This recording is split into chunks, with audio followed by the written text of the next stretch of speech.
this morning is titled, Your Business is Our Business. We're going to lead off with Rich Dixon, Chief Financial Officer of the Chautauqua County Industrial Development Agency. He's a graduate of the State University of New York at Fredonia. Serves as a member of the Board of Directors at the Chautauqua Striders and is Secretary of the Elks Lodge here in Jamestown. And Rich has got a couple of gentlemen that will be joining him this morning, as you can see from the board. Richard Zink, who's with us, and Daryl Spulecki, and he'll introduce them at the appropriate time. So let's welcome Rich Dixon.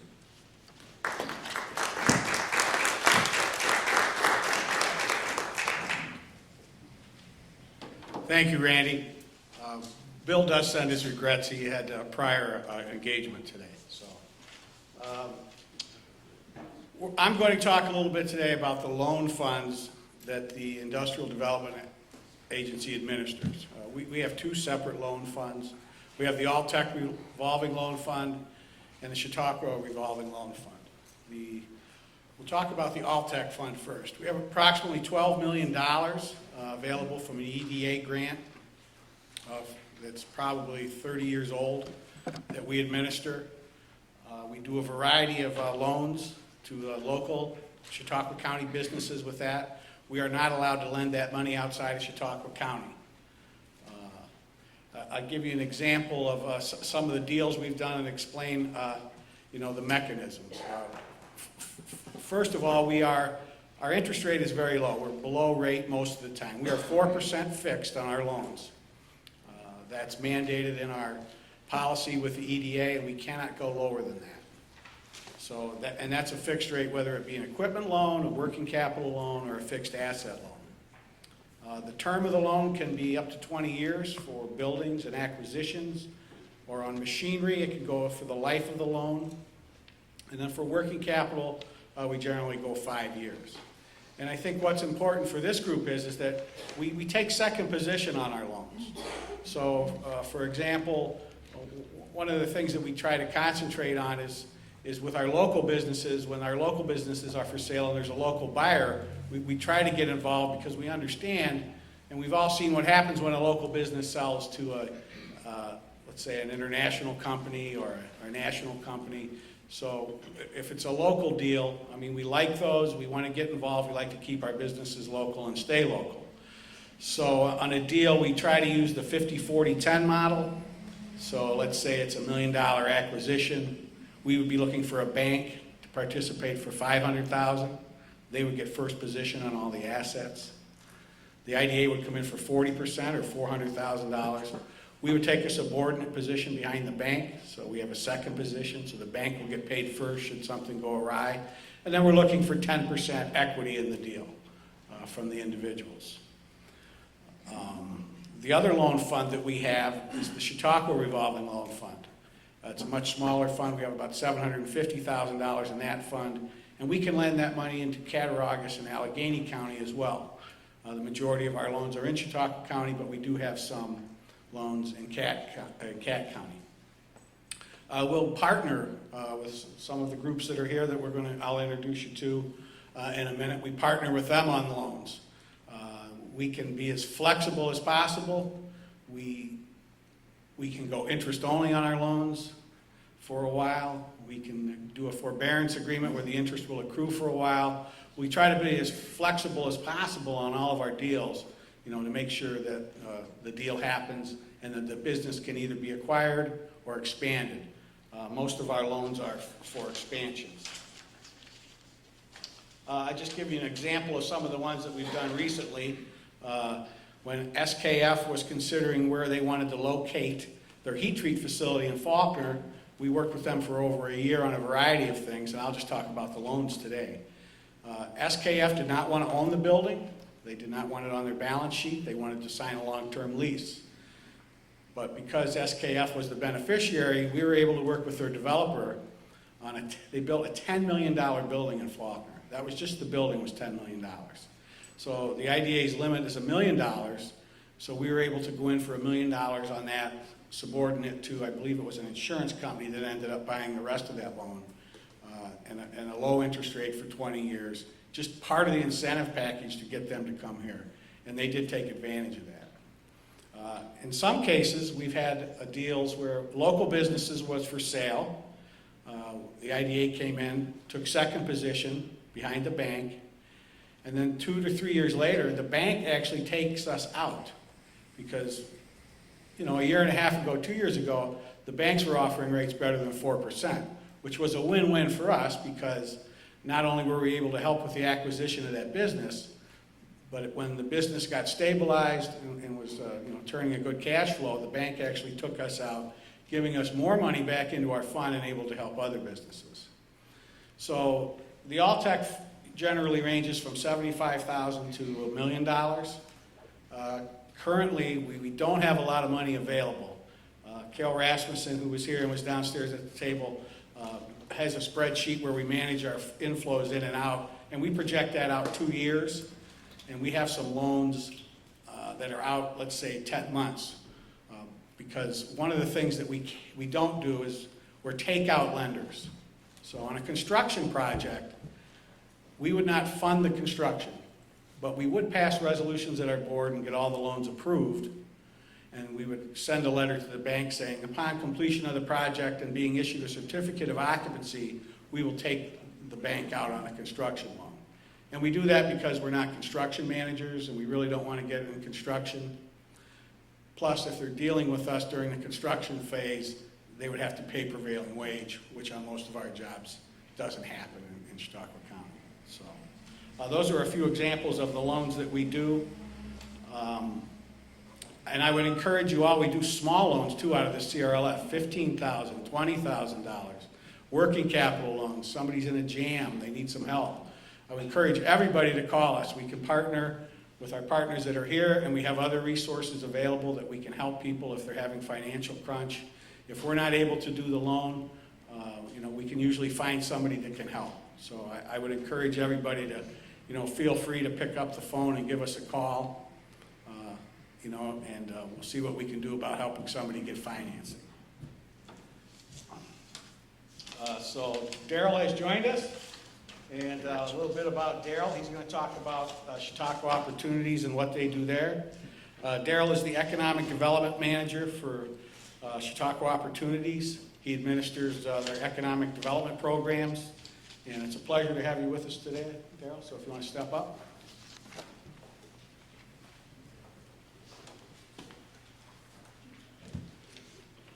Good morning, everybody. Like Rich said, my name is Daryl Spilecki. I'm the Economic Development Manager with Chautauqua Opportunities. Chautauqua Opportunities is a community action organization.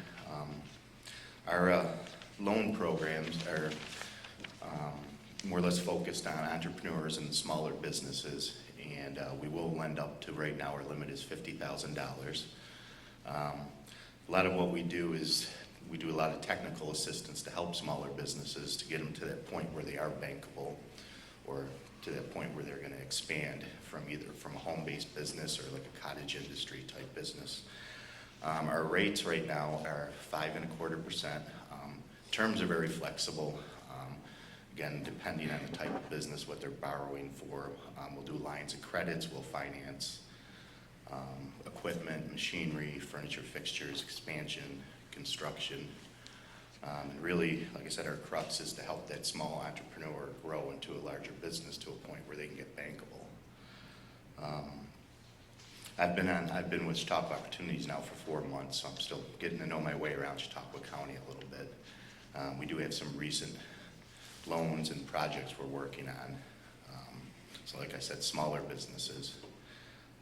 We have basically one type of loan fund, revolving loan fund, again, for mainly businesses that are startups under 5 employees, and help them grow. And the major goal of us is to create jobs for people and increase the tax base in the county. Does anybody have any questions about that?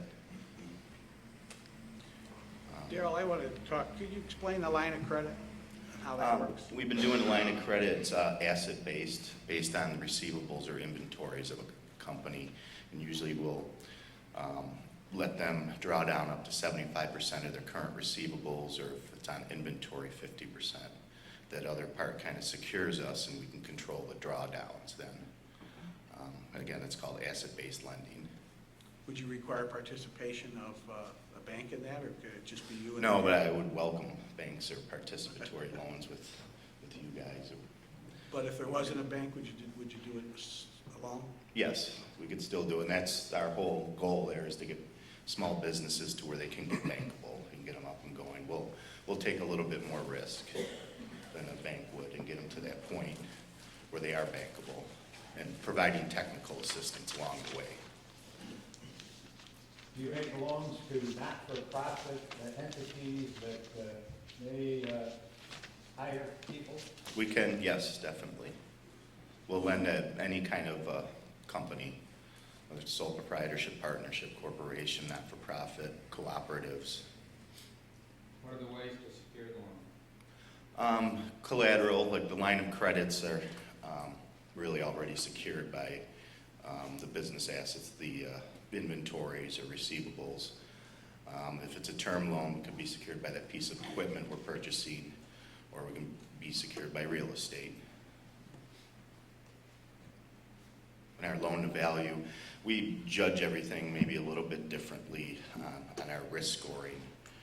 Somebody could be a little weak in a credit score or something, but that could be brought up by the collateral, the loan to value, or equity down. We balance things out quite a bit. We really look for ways to approve and help people than look for ways to decline a loan.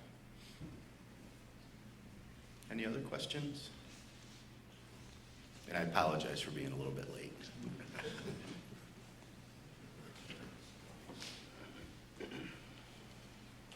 One of the things I forgot to mention was that the IDA cannot lend money to not-for-profits.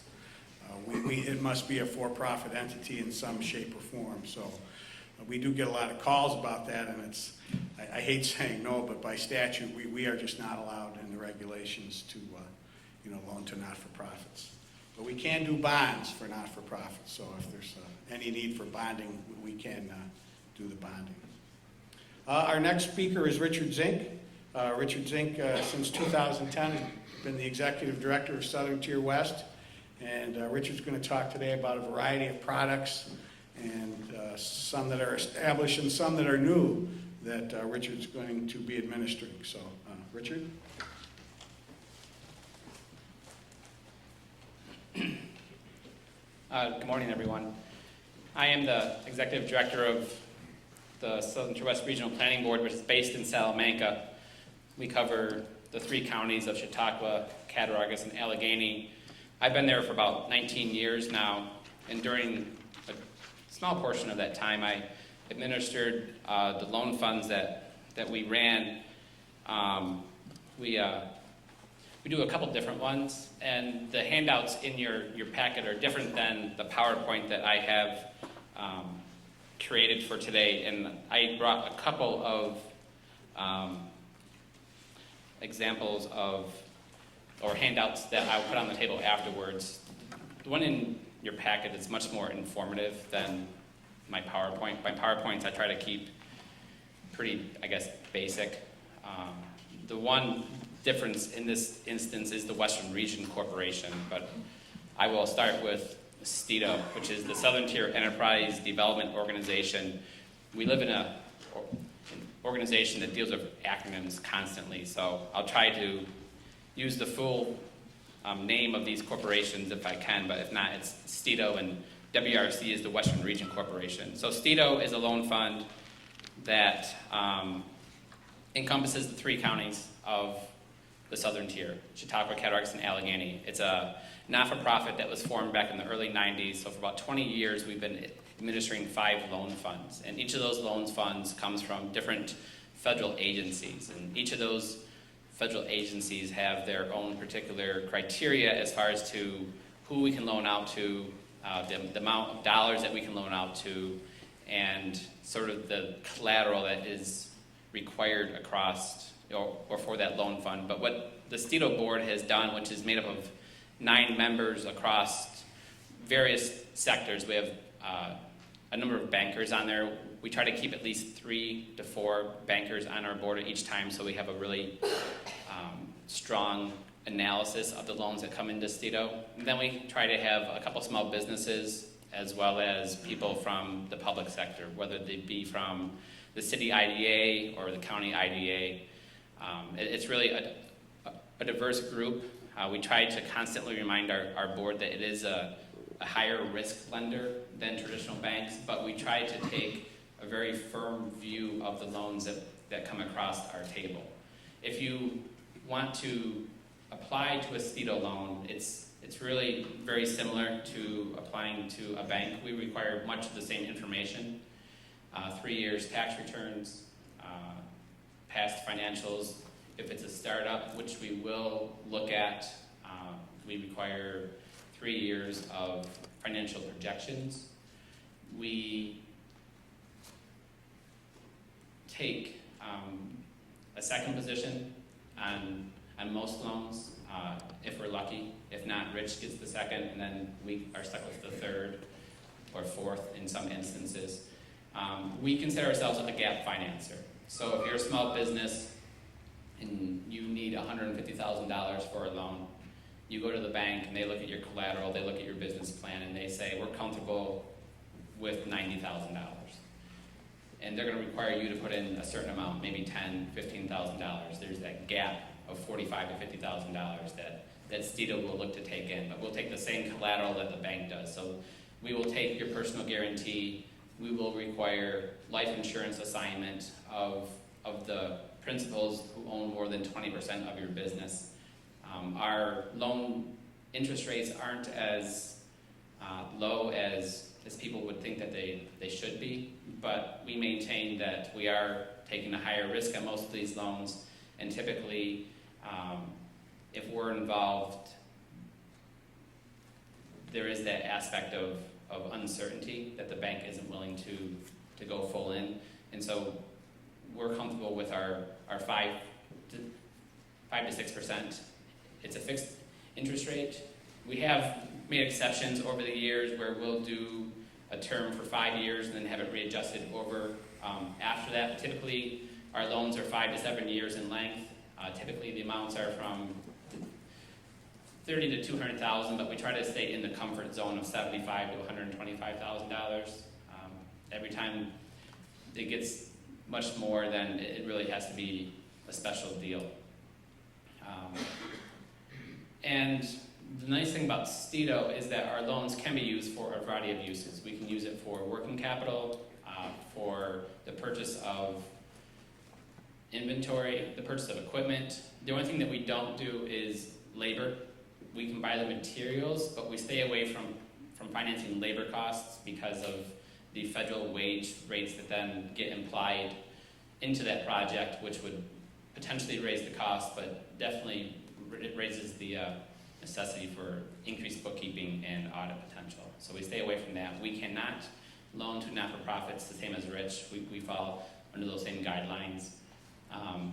There has been one instance in our history where we've done a loan without participation of either another public lender, such as the IDA, or a bank. So out of the 94 that we've done in the 20 years, it's rare, and it isn't something that we look at very strongly. We always encourage bank participation because our theory is we aren't here to take business away from the banks. We're here to build up the local businesses and eventually turn them over to the banks totally.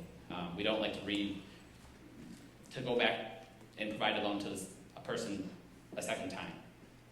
If you have a loan with us for 5 years and you pay it off and you come back for another loan, we discourage you from continuing. We have done it a few times, but we really want you to be creditworthy and to be able to stand on your own finances in the commercial lending arena. So that's CCIDA. Western Region Corporation is a little bit different. It's a corporation that's made up of the IDAs across the 5 counties of Western New York. So not only does it include Chautauqua, Cataracts, and Allegheny, but it includes Erie and Niagara County. So the 5 IDAs, as well as Southern Tier West, and a couple other people sit on the board.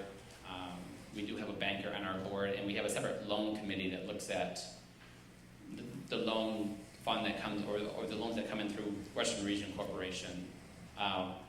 Whereas CCIDA has about $1.6 million in their loan fund, Western Region Corporation has closer to $300,000.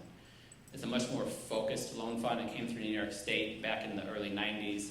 It can only be used for working capital. And it can only be used on businesses that are involved in manufacturing or wholesale.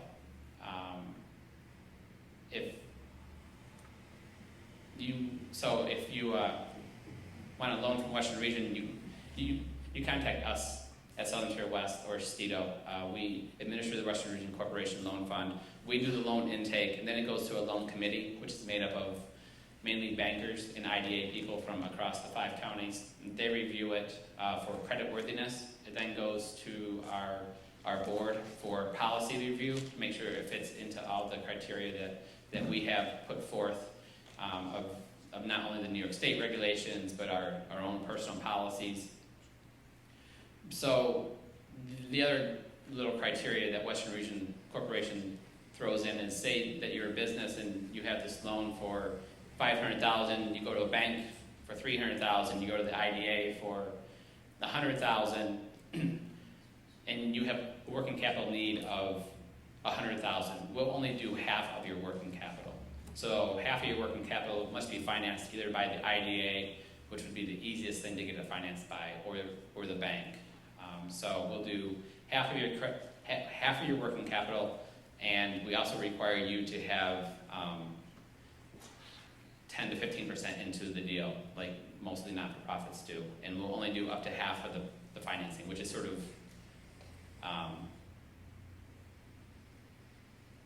straightforward, since we'll only do half of the working capital. We'll only do half of the project. The terms are floor of 5% interest, years, 5 to 7 years, to a loan out, fixed interest rate again. So it's a neat fund, but it does have its constraints upon it. But we have used it in the Southern Tier. It's done 33 loans over its 20 years, and 32 of them have been in our 3 counties.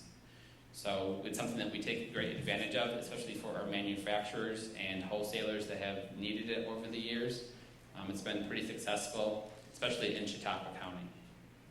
Western Region Corporation also just was awarded a new loan fund from New York State. If anyone pays attention to the Regional Economic Development Council and the CFA projects that get funded, you might have heard that there's basically a $2 million loan fund that has been awarded to Western Region Corporation. And now you know what Western Region Corporation is. One of those neat little acronyms that sort of floats around there for people to try to figure out where exactly it is. So this is a neat loan fund, but it has its own constraints to it. So $2 million for downtown redevelopment. And what we're trying to look at is, what can we do to reinvigorate our downtown areas, to make our commercial buildings that may be out of use right now or struggling, to entice a developer to provide them that gap financing once again to come in and complete a project. So we tried to make this as flexible as we could within the constraints of New York State. So anyone, for the most part, is able to apply. City, towns, villages, IDAs, not-for-profits, for-profits, local development corporations. If you fit into one of those criteria, you can apply to this loan fund. If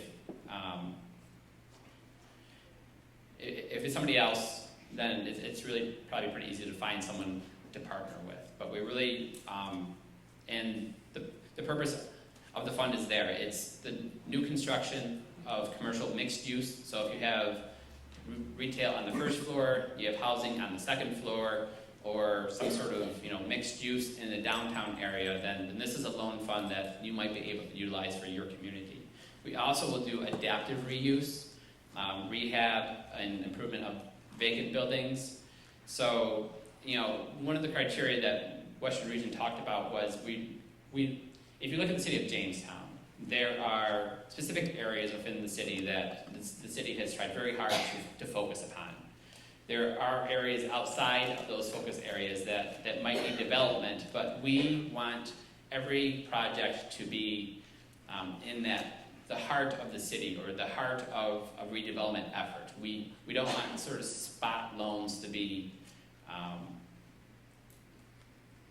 created. And I don't know Jamestown that well to really give you geographic areas, but if you're maybe in the very northeast corner and there's a building up there, that's not something that we would really potentially look at, because it's not in the main area that people have been trying so very hard through the Community Foundation, through GEBI, and through the JRC to really, revive. So we're trying to get developers into those areas to sort of take over those buildings that have been struggling, and now, have that possibility that people really want to come back downtown. So the range of awards start at no less than $100,000. If you're doing an adaptive reuse in a downtown area, you're talking about a pretty sizable project. You're talking more than likely somewhere between $500,000 to $2 million. So we won't do anything less than $100,000 and nothing more than $500,000. We will loan out the money for a maximum of 10 years. Our interest rates will be a little bit better on this program than they are with the other program, 3 to 5%. We're going to try to stick as close as we can to the 3.5% on this. If there is a loan that is extremely risky, we might, consider going to the 5%. But the whole purpose of this is to get the money out into the communities. One of the things that we've had many discussions about, this was awarded last November, and we're about 2 to 3 months from actually, being able to take in applications for this. I've had discussions with North Tonawanda, the City of Buffalo, the City of Springville, or the Village of Springville, sorry, Wellsville, Lockport, and Jamestown, as far as people who are interested in this loan fund. So it's going to be highly competitive when it first comes out. I think there's lots of instances where developers are looking for that gap financing that is sort of hard to find from commercial lenders or from other institutions, and so we really want to encourage the southern tier to be proactive in looking for projects, because when we rolled this out at the beginning of 2014, we anticipate to get a handful of projects, and that handful of projects is probably going to range between $300,000 and $500,000 per project, and all of a sudden you've used $1.8 to $3 million of our $2 million loan fund. And so if there are instances where the southern tier, Dunkirk, Jamestown, Westfield, Fredonia, whoever in Chautauqua County has a building that a developer is looking at, this is an instance where we hope to be able to make an impact. Once again, we won't do any more than 50% of the project, and this is sort of the criteria, or what we're looking at. New construction, labor and materials. One of the criteria that New York State didn't make us comply with is wage rates. So there's no Davis-Bacon, there's no prevailing wage on this. So we will pay for labor, but one of the things that we have to pay attention to is MWBE, minority and women-owned businesses. They must account for at least 20% of the contractors or subcontractors utilized on that job site. We can, build the rehab. We can acquire the property if it's a major portion of the rehab project. So we can't do speculation. If a developer wants to buy a building someplace in a downtown and hold on to it for a couple of years and hopefully things turn around, and then they might consider investing money into it, we aren't going to be a factor in that. But if it's a major component and integral into them, they have to buy it in order for them to put the money into it, then that can be a part of the project. Demolition. Sometimes demolition is a hard thing to find financing for, and it's a tricky endeavor to undertake. But this loan fund, once again, will fund for the demolition of buildings if it's an integral component of new construction or rehabilitation. So we really have tried to make this as flexible as possible. You can do soft costs, so working capital that are part of the project as far as engineering, legal costs, and so forth. So I would encourage you to get the word out about this loan fund. If you know of an opportunity, please let people know. It is, all the information will be on our website, southernshorewest.org. Western Region Corporation doesn't have its own website, but there is a page about Western Region Corporation under the Southern Shore West, under programs, under, I think it's financing. So if you ever have a question, feel free to call me or email me. I do my best to respond. I know it doesn't always happen as quickly as people would want, but those are my contact information. And I don't know if we're doing questions now or at the end. I guess if anyone has any questions of any of the 3 loan funds, I'd be happy to take them. Wonderful.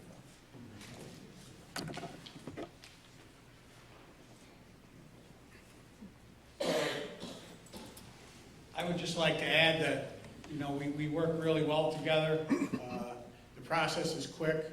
While there are a lot of rules and regulations that go along with these loans, we cut through that very quickly with the clients when we work together. I've been on loan committee meetings when we're in the car.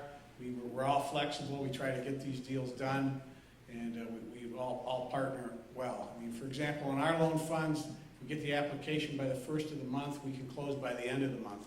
That would go through a loan committee, which is the 2nd Tuesday. Our board meeting's the 3rd Tuesday, so we can close these loans rather quickly, even if we're partnering with banks and with our partners here. Now I'd like to introduce Jon Taber. Jon is a partner at Phillips Lytle. I'm sure you all know Jon, and he's going to talk a little bit about some of the other things that the IDA does with tax, lease, and pilots. Jon? Good morning. Mary, can I don't know if I have this or not.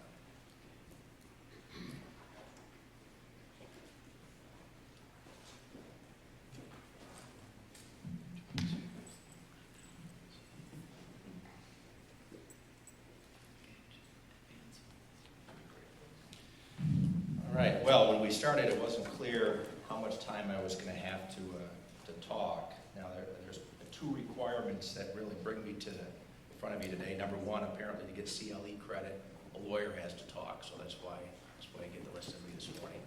We also have to fill 50 minutes of presentation, leaving no more than 10 for Q&A. So that means, depending on how you count, I've got 20 or 30 minutes to fill, probably a little bit more than I anticipated. So, you know, I may talk about things that really seem irrelevant and appear to stall from time to time. If that happens, I apologize in advance.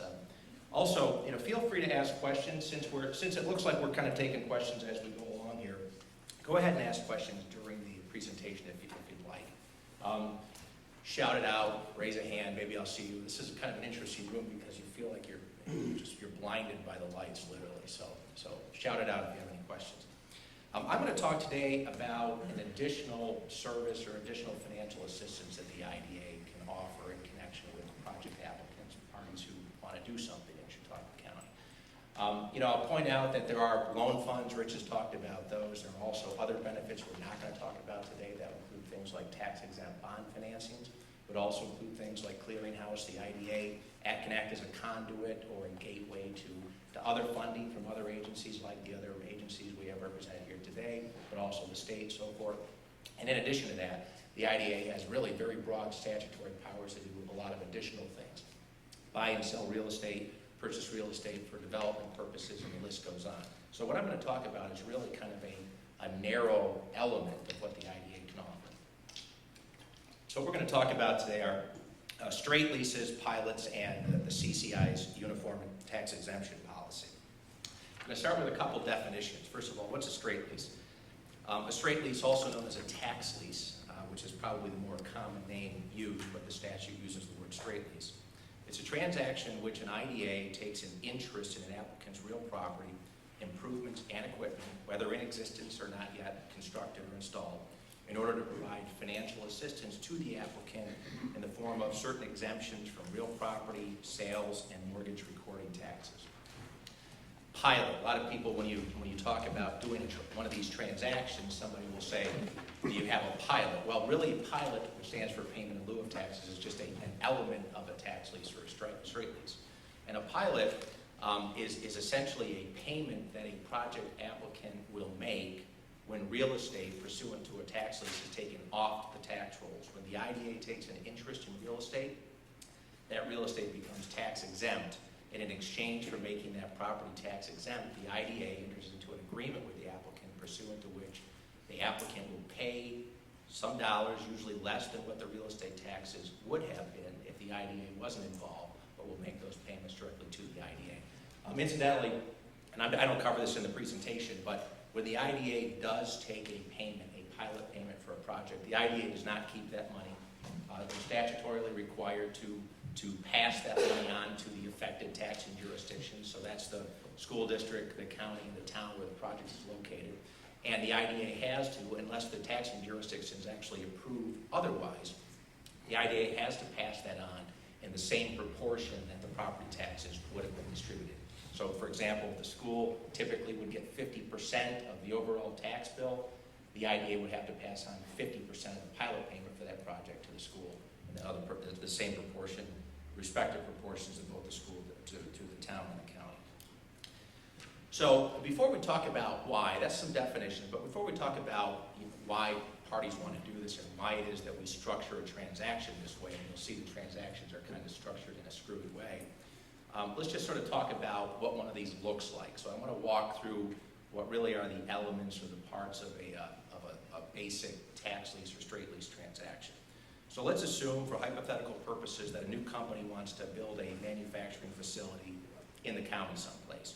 And it wants to apply to the IDA because it needs some benefits to help make the new facility feasible. You've got high taxes in New York, high property taxes in Chautauqua County.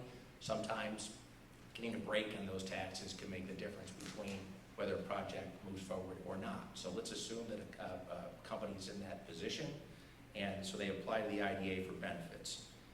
The IDA can help by doing a tax lease, and so what will happen is that the applicant will fill out an application, submit it to the IDA board. The IDA board will review the application and begin a process to approve a tax lease transaction. Very public. The IDA board's meetings are all open meetings. They're subject to the open meetings law in New York. And in order for a tax lease to be approved, there is a public hearing requirement. Notices are sent to all of the taxing jurisdictions affected by the project, so they're aware that the project will be taking place. And also secret compliance has to be managed as part of the process. Anytime any governmental entity, the IDA qualifies as such under the State Quality Review Act, State Environmental Quality Review Act, every time a governmental entity takes any action, you have to first comply with secret, so that's part of every process as well. But assuming that we get through the process, the IDA, we're able to issue some kind of a negative declaration in connection with the project, and the IDA board approves the project. Here's what happens. The company transfers an interest in the real estate to the IDA. And that interest can take several different forms. It's often a deed, so sometimes the company actually will convey fee interest in the property. It can also be a lease or a license. The CCIDA's practice currently is to do lease transactions, so the IDA will actually take a lease transaction.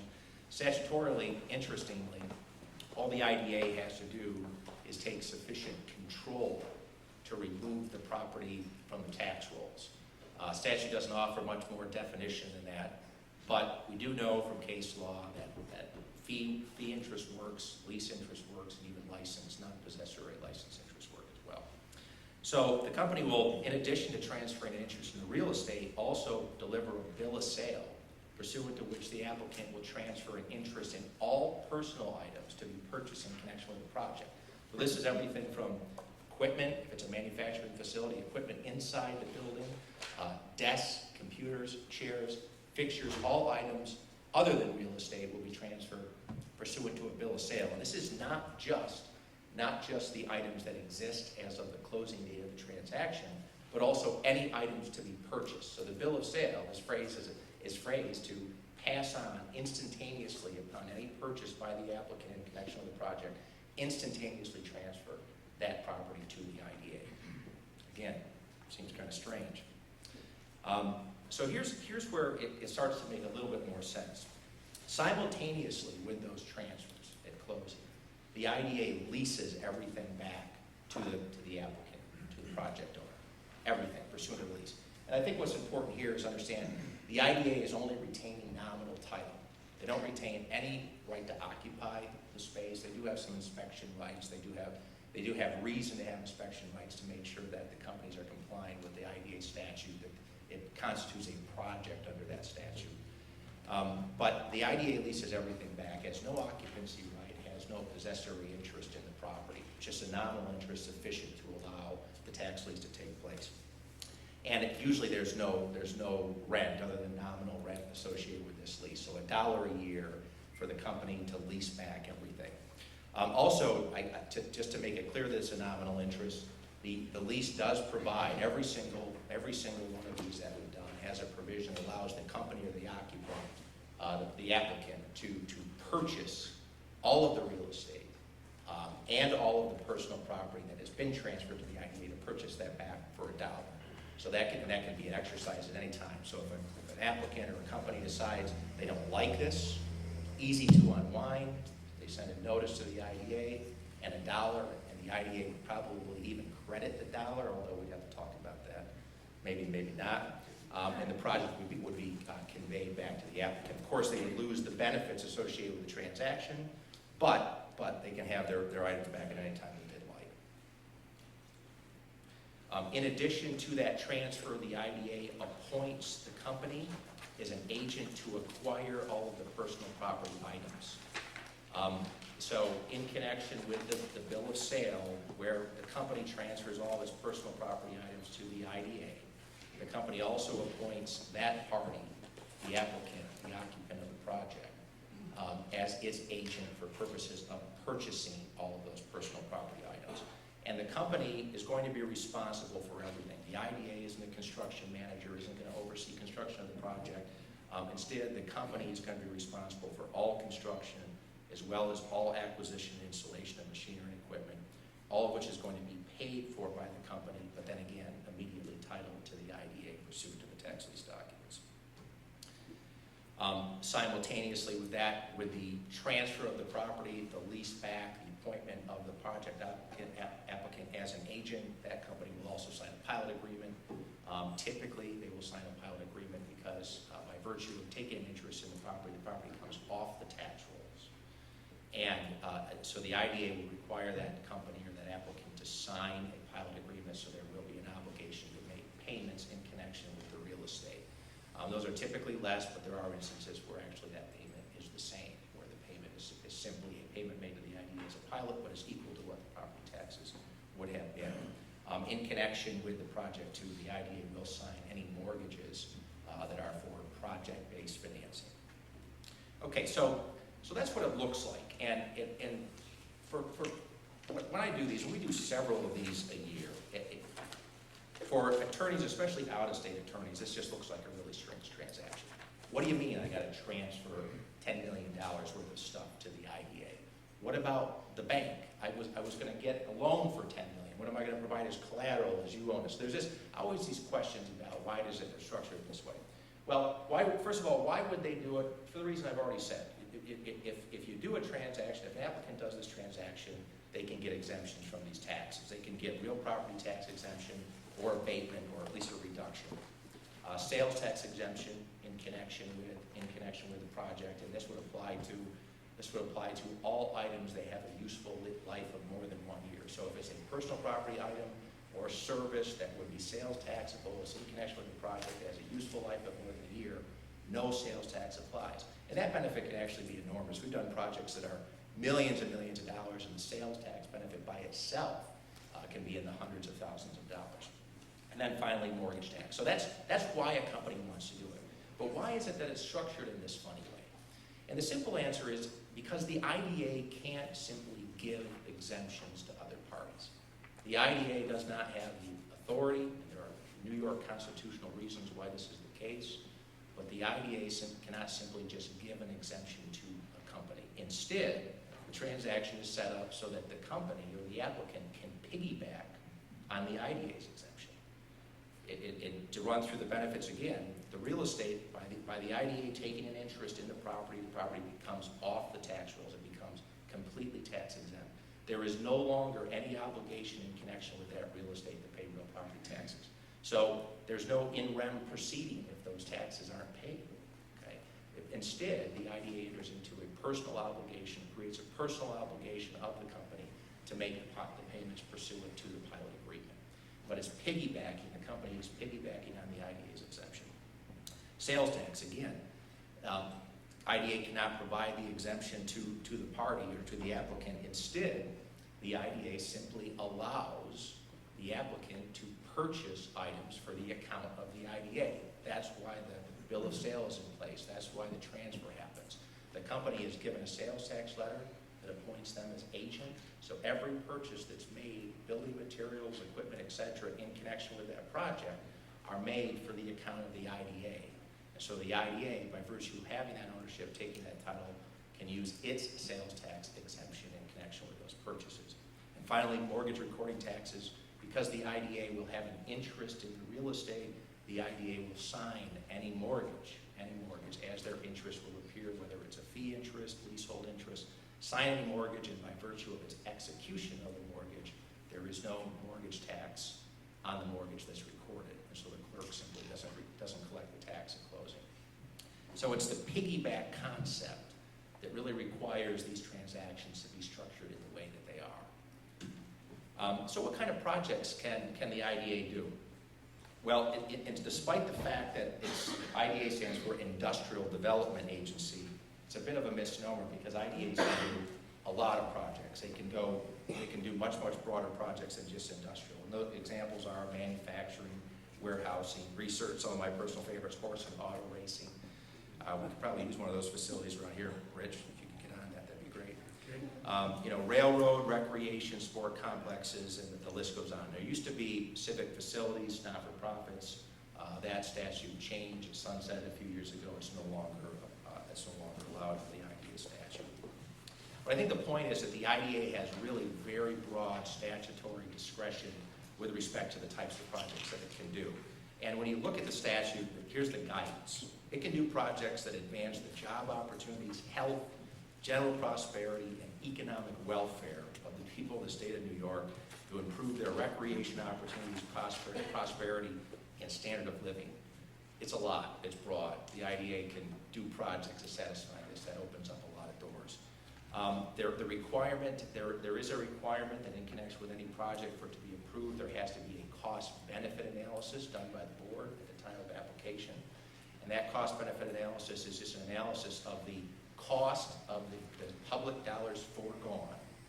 Just keep in mind, sales tax exemption, real property tax abatement, fewer dollars are going to be collected by the public, so the cost of those dollars foregone against the benefits associated with moving forward with the project.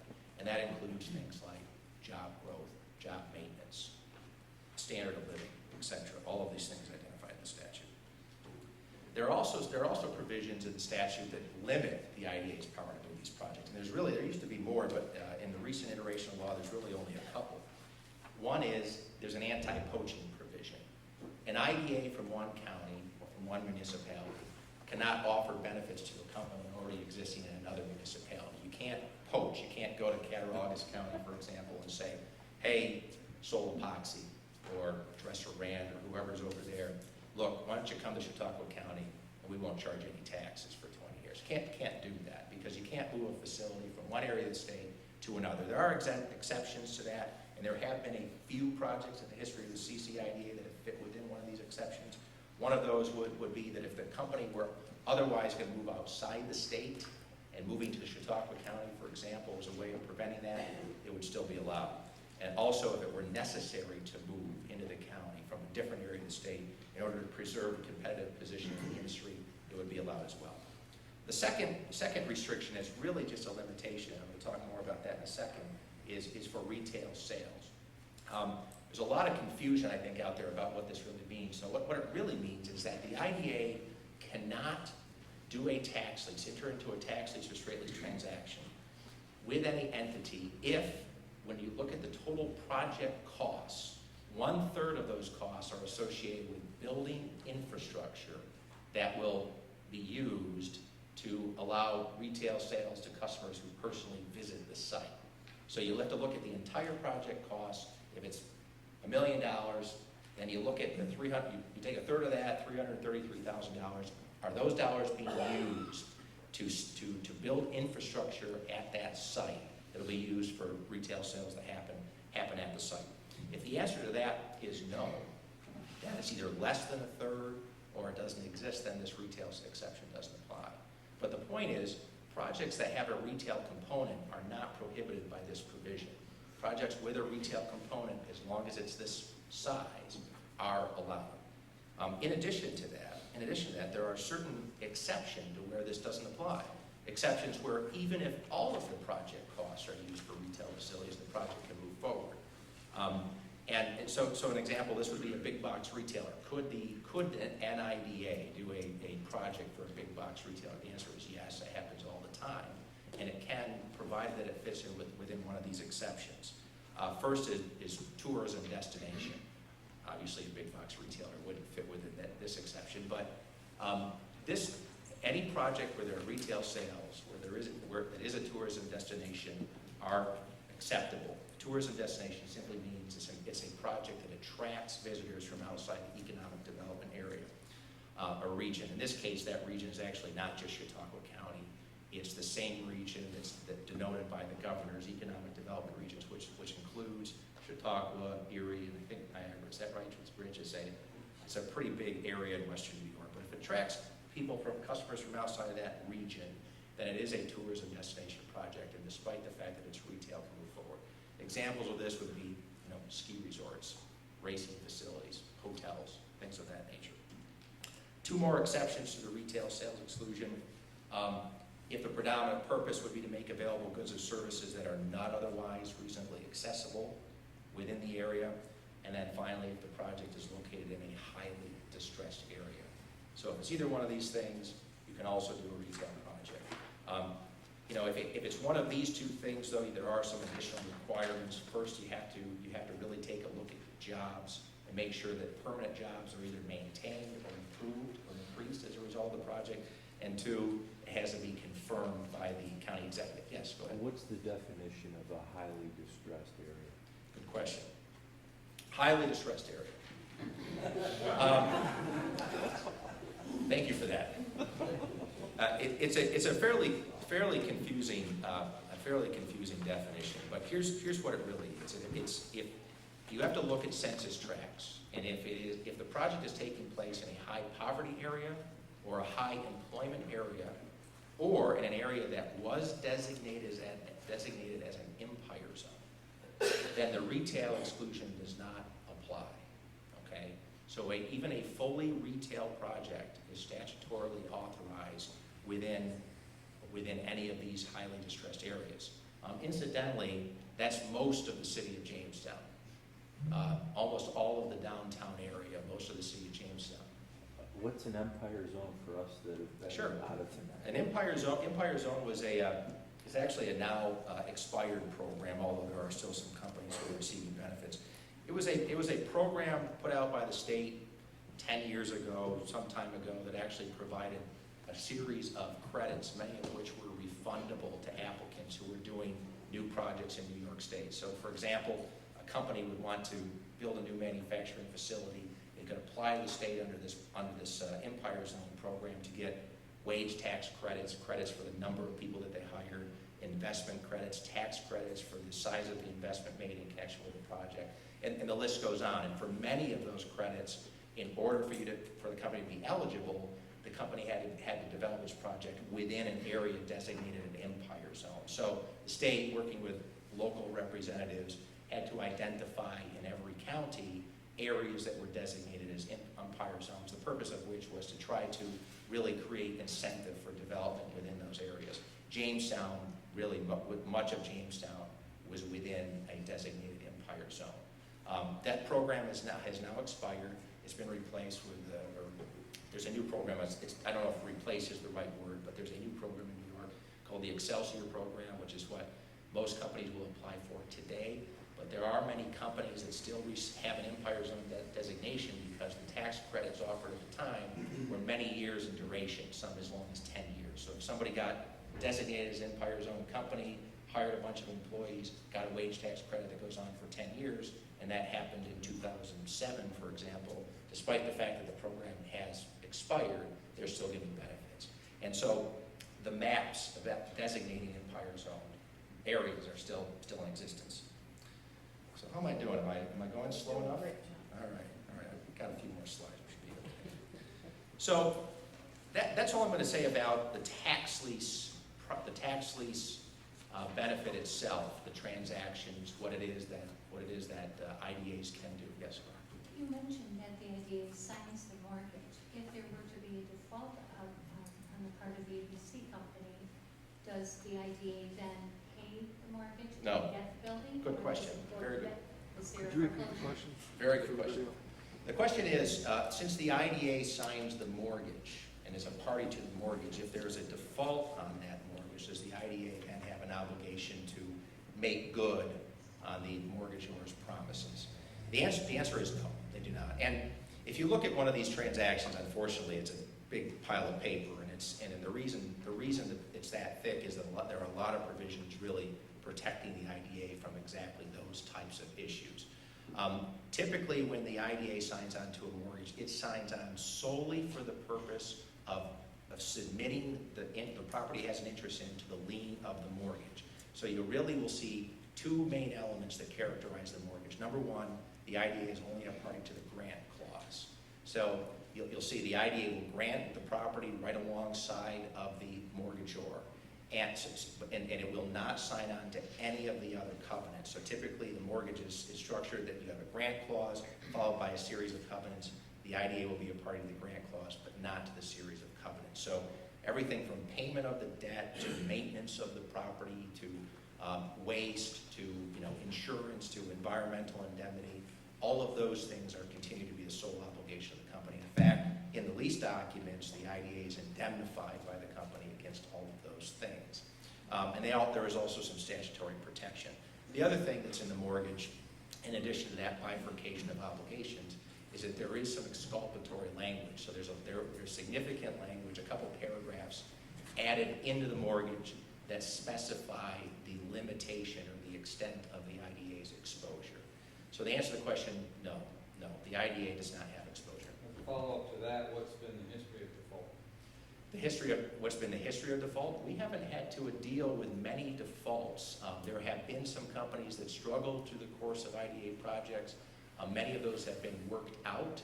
If there is a default, if there were ever an instance where there were a serious default that would lead to foreclosure, for example, the IDA has the right under the documents to terminate its interest in the real estate at any time. So if there's a default, it reserves the right to exercise all its remedies under the tax lease documents, including termination. So, Can you get the money back, or? there's really no money. There is no money out of pocket. There is the answer. If your question is, are there ever provisions that allow the IDA to recapture the benefits associated with the tax lease? The answer is yes. There are, and in fact, under state law passed this spring, the legislature actually made some improvements to the statute this spring. One of them is actually a requirement that the sales tax exemption have clawback provisions if the company, and the statute's not worded very well, but if there is a material breach with respect to the tax lease documents. Okay, not exactly clear what that means, but certainly if there's a significant breach, meaning that the company defaults on its obligations, moves the projects outside of the state, fails to operate, doesn't hire the number of people that it says it's going to hire, etc., there's actually an obligation that the IDA proceed to claw back those sales tax savings. There are also other documents and other transactions that this IDA has done where there are clawback provisions related to the other benefits offered, and those are typically negotiated on a case-by-case basis. But certainly, the IDA does have the right to claw back and is now required statutorily in some instances to do so. How do you call back in the event of a bankruptcy or something like that? The answer is that the answer is, and that's another good question. The answer is that as part of a tax lease project, we recognize that bankruptcy is a possibility whenever we do a project, okay? And if you think about it, the interesting thing about a tax lease is that we remove the in rem nature of a proceeding against the project applicant in connection with failure to pay real property taxes. So in bankruptcy, we just have a personal obligation. The pilot agreement, the obligation to pay the pilot payment under the pilot agreement is no different than an unsecured note. So, all things being equal, if that's all we did, the IDA would have just a personal obligation from the company. In a bankruptcy context, would have very little right or very little ability to collect. To try to create some kind of a hedge against that, the IDA does take a security interest in all of the assets of the company, okay, in connection with the tax lease. Security interest on all the assets other than the real property, although there have been instances where the IDA has taken a mortgage to secure that debt, so that the IDA becomes a secured creditor in bankruptcy. And that's all the protection the IDA has. Frankly, that's all we can get. That's it. I mean, that's the extent of the ability of the IDA to protect against the loss of those dollars. Yes? I know that you said that typically it's a lease situation, but if an IDA did take title to real property, are there statutory limitations to protect them against assuming any environmental or tort liability? Yes, the answer is yes, there are. There are. And in fact, this IDA, the CCIDA, has taken fee title on many projects. And that used to be standard operating procedure, not only for the CCIDA, but for other IDAs across the state. And the answer is there is good statutory protection to remove that liability. Okay, the IDA, even if it takes fee interest, and even if it takes a fee interest in the property, is viewed as a secured creditor for purposes of environmental indemnity. So like a bank, the IDA does not take on any liability for environmental issues. However, obviously, if the IDA takes a mortgage to secure its payments from the company, whether they be pilot payments or otherwise, the IDA has the same concern that the bank does, that it would essentially be foreclosing on environmentally challenged property. So there is still an issue. There is still an issue about environmental condition of the property, but simply doing the tax lease does not create liability for the IDA. Real quickly, before we end, let's just talk about the uniform tax exemption policy. And it looks like I'm doing okay. Mary's getting nervous here. So I'm going to run through this really quickly. I guess if you give a lawyer 30 minutes to talk, it's not usually a problem. We weren't worried. Judge, would you agree with that? It's just usually not a problem. Okay. So I'm going to go quickly through this. So every IDA has to adopt a uniform tax policy with input from the jurisdictions. Basically, has to send a notice to every taxing jurisdiction in the county anytime they want to adopt this or change it. We've been through this process a couple times. There are 64 or 6 taxing jurisdictions in Chautauqua County, and these just set up guidelines for those 3 benefits: property tax abatement, sales tax exemption, and mortgage tax exemption. Here is the IDA's current program. So if you apply for standard benefits, this is what you'll receive if it's approved by the board and meets all the criteria. Real property tax abatements is only on the increase in assessment or property taxes in connection with the new construction. The IDA, pursuant to its own policy, can never reduce the real property tax burden in connection with the project. So if the IDA is getting involved, taxes are not going to go down. The municipality, the taxing jurisdictions are not going to receive less. They are going to receive at least what it is that they were receiving before the IDA's involvement. What it's going to reduce is the increase that would happen but for the project. So it's with respect to that increase that the abatement applies, and this is the schedule of abatement.